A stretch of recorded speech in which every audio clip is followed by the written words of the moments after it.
welcome to episode 64 of The Weekender. It seems like it's been forever since we've been on. We had a holiday in the middle. We had a holiday on the middle. How was your Thanksgiving? It was good. Yeah? A lot of turkey? I got it really good because I didn't have to cook. I just went over to a buddy's house and they fed us like kings. So I actually had a test turkey. I went and tested a recipe, and then I had a real turkey. And so, because Amy won't let me change, our standard until I test it out and make sure it's workable. So did you do the test turkey both on Thanksgiving? No, I did the test turkey the week before. So you've had a lot of turkey. There was that Gordon Ramsay where he stuffs it full of butter, because that's what I need more of is butter. And so you stuff the turkey full of butter, and then when it cooks, the butter melts and it gives it like a crust and a shell. It was fantastic, yeah. But anyway, I had a good Thanksgiving. That's awesome. I may have some leftovers. You haven't finished it all yet.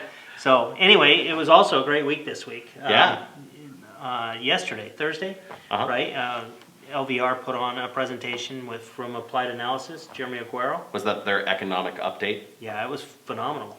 We talked about it, I think 2 weeks ago when we talked about their numbers and stats and all the value that comes from that. And really got to give a big shout out to Dave Tina Jr. That was kind of his vision plan that I got credit for. So just remember that. Of giving those stats to our members, right? Because you would always have these stats that they would come from somewhere, and so you have someone over here quoting numbers that don't match the MLS, and then you have new home numbers, and so by merging that all together, it was more concise and good info. But 144-page economic update was pretty robust, and Jeremy's really good at explaining it. Yeah, there was some really neat stuff. Just a lot of the stats that have to do with COVID and how it's affected our market, different things like that. And I give a shout out to Tom too. He emceed it, and Tom Blanchard, and he did a great job. Asked some great questions. He did. It was neat. If you missed it, I know they've recorded it, and it'll end up being up on their YouTube page. Probably emailed a link out to you guys. So if you get a chance to watch it, I recommend it because I learned a lot from it. And one of the things Tom's doing this next week is he's giving his last update as the LVR president for the market report. And so I'm going to make sure and tune into that because I've enjoyed every single one of them. All 11 others? Yes. At least that's over. Yeah. Good thing. No, that's good stuff. And then also we did our first series in our business planning workshop. So we put together a business planning workshop for our agents that they participate in. It's a series of 3 different classes, 1 a week for 3 weeks. And we completed the first one. We had 49 people go through that. So important to business plan. I think you like that one the best because you taught it. Yeah, it was the best one because the other 2, one's going to be taught by you and one's going to be taught by Todd. Yep. So well, the cool thing about yours, I've never seen. I've done surveys before in Zoom meetings like that, like you did, but you were able to ask a lot of those in-depth questions about how you feel and how your business is on goal and what things you're looking for. And then what was really cool is we took everyone's answers and we got statistics on what most agents are doing. Right. And that was really eye-opening. Yeah, there was some stuff that actually went the other way than I thought it would go, but it was neat. So we went through that, and then we went through a series of questions to really identify your why and to really try to identify that number that you want to make next year and actually have a purpose behind it instead of just grasping it out of the air. And I think everyone out there, you should definitely be business planning right now, getting ready for next year. If your company has a business planning seminar, sign up for it. If you're here with Signature, get signed up for ours. If you're not with either one or have either one, let us know and we'll provide you the video for ours so that you can check it out. But I think I love when Heidi Kasama would say that high tide raises all boats, and I think better realtors with better plans all the way around make it all better for us all here for sure. Right. So we had a couple of other things that happened. So FHFA raised their loan limits, and we saw not only that, but for conventional loans as well. And so if you remember, probably back in 2003, 4, and 5, the limit was like 417, entry-level house for 417, right. And we were at 330. Now it's at almost 360. And so I don't know what that's really going to help you get into a home, but at least they're on the rise. It gives an opportunity for some at least to get in with an FHA loan, which is a lower down payment. Yeah. So it's good opportunities. So I found out something I didn't know, and I found it out today and yesterday on that, and that's when you go and buy a fourplex, that I was under the impression, and I've been doing this a while, that primary occupant that buys it and rents out the other units, yes, understood, and I thought the loan limit was set for the building, but it's actually per unit. Right. And so it increases by each unit that you add, whether it's a duplex or triplex or the fourplex, and so you can go up quite a bit, and you can use the income, even though you don't have it yet, but you can use the income that you'll get to qualify for the loan. Yeah, it's a sweet deal. First-time home buyer looking for an investment. Unfortunately, we don't have a lot of great fourplexes and duplexes and triplexes in town, but if we did, or if you could find one, it could be a good opportunity Yeah. for someone to get into a house. But now I understand why everyone's so excited about it. Right. So one of the other things that I got sent by actually Tom Blanchard was about the, Black Friday, Cyber Monday, and everyone goes out and gets shopping for the holidays.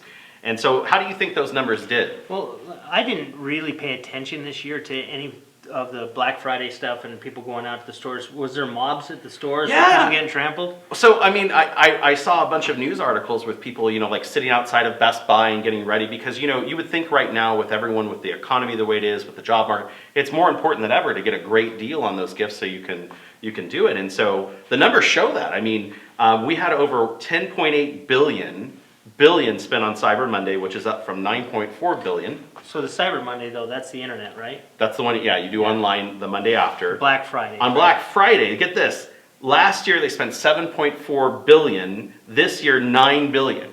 So with the pandemic and everything going on, they spent more than they did last year. Wow. So I mean, it shows that there is still a lot of money out in the marketplace and there's a lot of things happening, but as bad as things get, this economy, this whole economic change has just not made a lot of sense. Well, Jeremy Aguero actually mentioned some about why the housing market and stuff had gone up, because people do have more money because they're not spending it on vacations and travel and all that stuff. And so they have that money to spend and put back into that stuff. So that may be a reason why. Do you think it has anything to do with the fact that, now that people are doing these things, that they cherish it more? Like that one extravagant thing that they get to do because they haven't been able to do anything, that now they're going out and doing it because it means more to them? I think the ones that went out on Black Friday probably are the ones that are out all the time anyway. Man. Because if you were scared, you're probably not going out on that day. Well, you think, like I remember when I was a kid, I was so excited to get like an Xbox or Nintendo. And Atari. Remember Duck Hunt? That was my favorite game, and I remember how excited I was when I got it. But years after that, they would come out with a new game or something like that, and people would rush for those deals, just to save $10. Yeah, mine was Tecmo Bowl. It was a football game. Really? Mm-hmm. Did you play that with like a paddle or? Yeah, you paid. It was Nintendo with the paddle. I didn't have to use the gun. I just used the paddle. It was a good time. I was good at it. A little bit of an age difference here, but I guess I never had that game.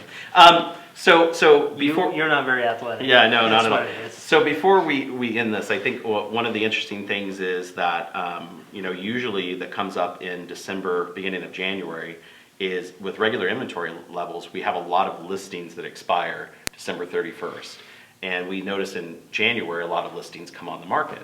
And so we only have 4,000 homes available right now instead of like the usual 8, 10, or 12,000. So 2,000 of them are going to expire? Wouldn't that, I can't wait to see what the numbers look like. And I don't know why it is. I mentioned this in a coaching thing that we had. A lot of agents expire their contract at the end of the year. I mean, so all of these listings expire literally in December 31st. And, they go out on the market and shut off. But can you imagine if we lose 1,000 properties that expire? Wow. But they would probably be relisted in the next few weeks, right? I'll work on it. I'll work on it. No, but that's a great opportunity for people to get out there and harass the public, call them. So you're getting ready to be, president-elect of LVR, and so are you guys going through a lot of meetings and planning now that that's starting? So I've been participating in the board meetings more as an observer last 2 months. And Would that be more of a Zoomer? A Zoomer, yeah. But I'm on the panel, so I get to be on this side of the wall, but I don't really get to say much, right? Yeah. Or I don't really have a say that much. But it's cool that they've opened it up so that we can kind of start getting the feel of what's going on. Sure. Instead of just starting January and trying to figure it out. Well, you've been on before. Was it everything you thought it would be? Yeah, and more. No, it's a great thing. It is time consuming. Yeah. But it's a great thing to be kind of in the know and to see what's going on there and help make those decisions. So I'm really honored to be able to be president-elect and then the future president. So. Well, you should be. I know. I'm following in your shoes. Well, the interesting thing now is I have less than I guess it's 28, 27 days left, and so it's been an interesting ride. Going through the whole thing and dealing with COVID and all that went on and running it virtually, but. I've never been so excited to leave something. I mean, I really am. And I think that, we have great systems in place. We have a great association leadership team. We have great people coming into leadership. And I think that that's the biggest thing in our industry that I'm excited about, is so many new people are up and involved. And so I think that's why it survives, Yeah. because of that. Do you think you'd be as excited to leave if we didn't have COVID and all the Zoom meetings, or? You know, I was talking to Keith Lynham and Tom Blanchard about it, and even my parents, because they've both been presidents, and usually past presidents do one of two things. They go away in peace, or they stay around forever, And so I've kind of joked, and, a lot of them are engaged, incredible people that are still giving to the organization, and now it's a question of, what do you do next? Do you get involved back on a local committee? Do you stay involved at the state? Do you go to the next level? And so I'm kind of at that point. I was talking with Janet about it, what do you do next? And so, I don't know, I get to spend one more year as past president. That'll be fun. And I don't know. I know, so I've got big plans for you. Maybe I'll sell some houses. That would be a good thing Yeah. too, but yeah, no, president of NAR someday. I don't know, that takes a lot of work, a lot of time. Yeah, that's probably a lot goes into getting there, right? It's not something you just decide to do tomorrow. And Yeah, if I started today, probably by the time I'm about 50, I'd probably be pretty close, because it's that far out. so you'd be the youngest president? Yeah. No, I'm kidding. I'd be close. I'd be close. No, I Awesome. mean, better people than me have tried, and it's a heck of a process to go through. Very good. Yeah. So Well, another great week.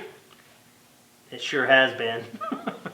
So anyway, thanks for tuning in, and we will catch you next week.